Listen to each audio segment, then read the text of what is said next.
Masalpak lang yan dito guys. Yan. Yan, may slot naman yan. Ito naman, para sa NVMe na SSD, meron din tayong extra na ano dyan, extra na hard disk dyan. Sa buong sa bukas. Ayun, sas. So, nakusan. Makasin lang ito. Makasipahan mo kayo sa kulangan ka sa kanya. Enclosure, yun.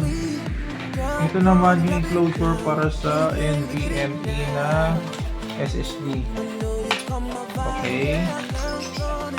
Tingnan natin ito para sa ikabit mamaya. Tapos ito yung mga inclusion ng ano is meron siyang rubber, meron siyang takip. Parang heatsink siguro to. So ito guys, sayang dito 128 din to. Pwede siguro pang cellphone yan, OTG. Magamit din yan. Tapos insert mo dyan dito. Dito na yung orientation niya. Masalpak lang yan dito guys.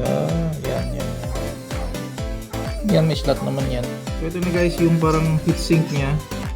Ito yung pinaka heatsink niya guys. Then meron siyang parang thermal tape na ang kinabit dito.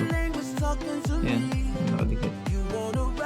So ito ikakabit na natin. Ito pala guys, parang bond discarte na pala. Itong uka, sinusok mo pala dito. Yan, tapos ako siya ipitin. Yan, nahirapan kami kanina. Yun pala yun. So yun pala yun. Yung screw na to, meron siyang slot dito na dun mo ipitin yung board.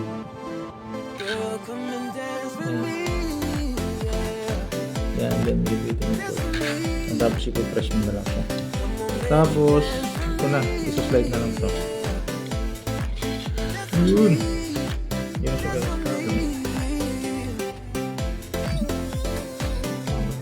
Yan yung pinalak niya. So meron ka ng portable drive. Okay, tapos ito guys, USB, micro USB rin yung kasama niya cable.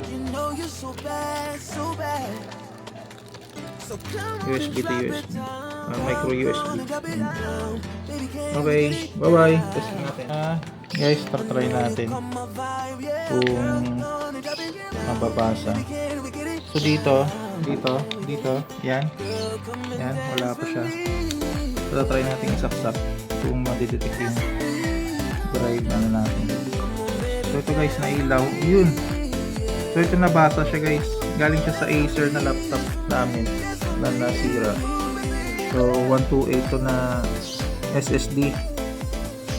Yan.